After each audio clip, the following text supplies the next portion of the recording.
आज मैं एक महत्वपूर्ण विषय पर चर्चा करने जा रहा हूं।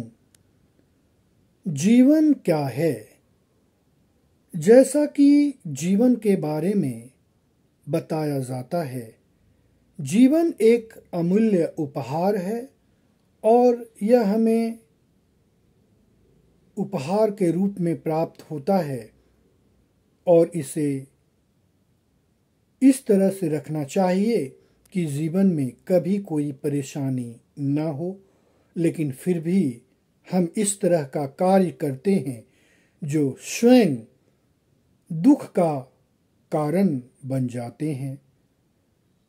आज अगर हम सही ढंग से गीता का अध्ययन करते हैं और उसका उपदेश अपने जीवन पर उतारते हैं तो कभी भी जीवन में दुख नहीं होगा, लेकिन फिर भी हम ऐसा नहीं करते हैं और स्वयं दुख का कारण बन जाते हैं। गीता का पहला उपदेश यह है कि किसी से भी ज़्यादा गहरा संबंध नहीं बनाना चाहिए, क्योंकि अगर इस तरह का संबंध बनाते हैं तो बाद में हमें दुख ही दुख प्राप्त होता है।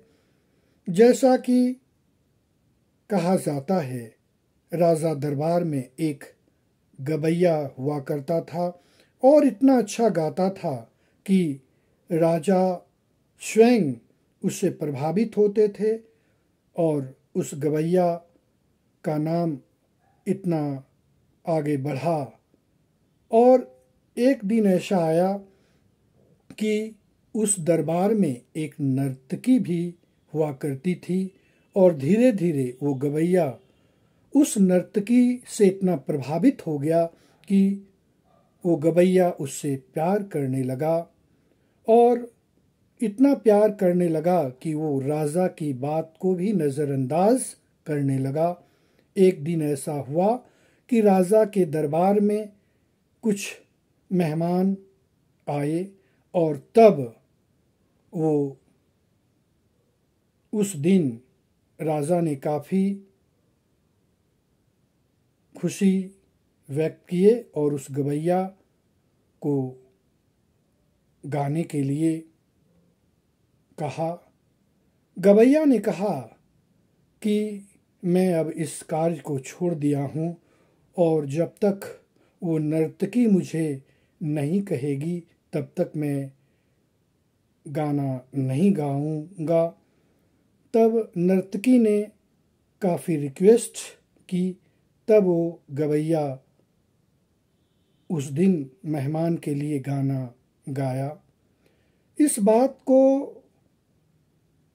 सुनकर राजा को बड़ा दुख हुआ कि वर्षों से ये गवैया मेरे कहने पर गाना गाता था, लेकिन उस दिन मेरी बात नहीं मानी और उस नर्तकी की बात मानकर वो गवैया गाया।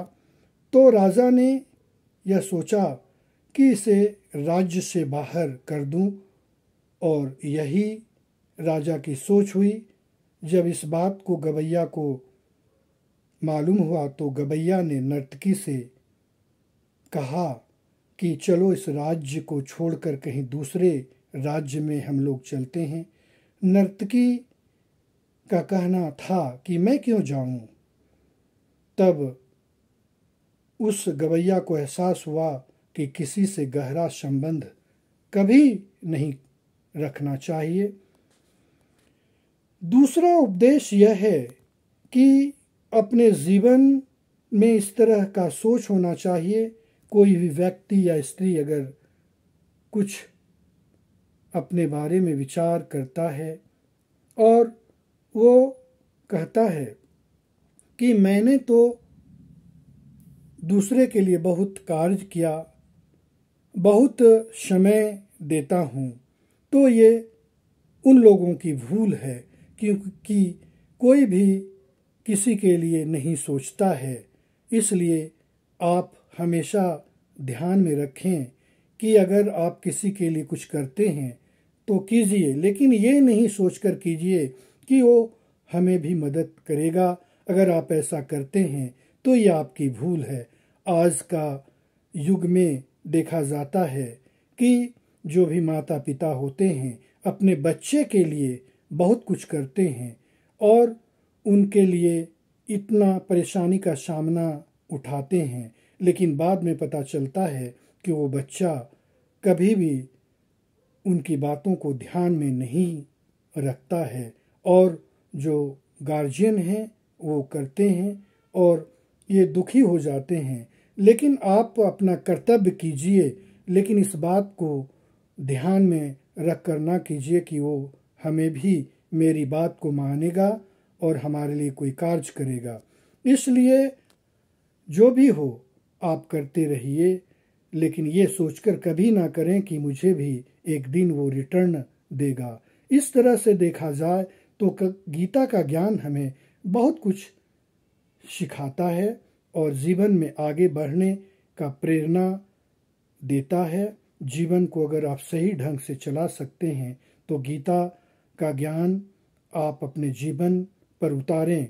और एक बात मैं कहना चाहूँगा कि आप अपने रहस्य को कभी भी किसी से ना बताएं, क्योंकि अगर आप अपने रहस्य को, अपनी कमजोरी को अगर किसी दूसरे व्यक्ति से शेयर करते हैं तो स्वयं अपमान का कारण बनते हैं और इस पृथ्वी पर कोई भी आपकी मदद नहीं करेगा, बल्कि आप हंसी के पात्र हो जाएंगे।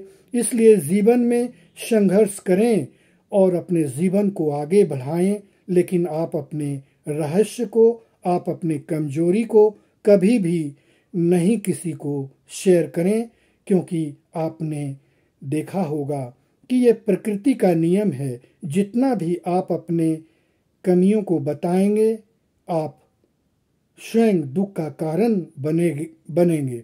इसलिए दोस्तों, जीवन के रहस्य को समझते हुए आप अपना कार्य करते रहें और गीता का ज्ञान हमें यह बतलाता है कि कभी भी किसी से बहुत ज़्यादा गहरा संबंध नहीं बनाएं, किसी को अपने रहस्य के बारे में नहीं बताएं, अपनी कमजोरी को नहीं बताएं। अगर आप ऐसा करते हैं तो स्वयं दुख का कारण बन जाते हैं। ये देखा जाता है, अक्सर देखा जाता है।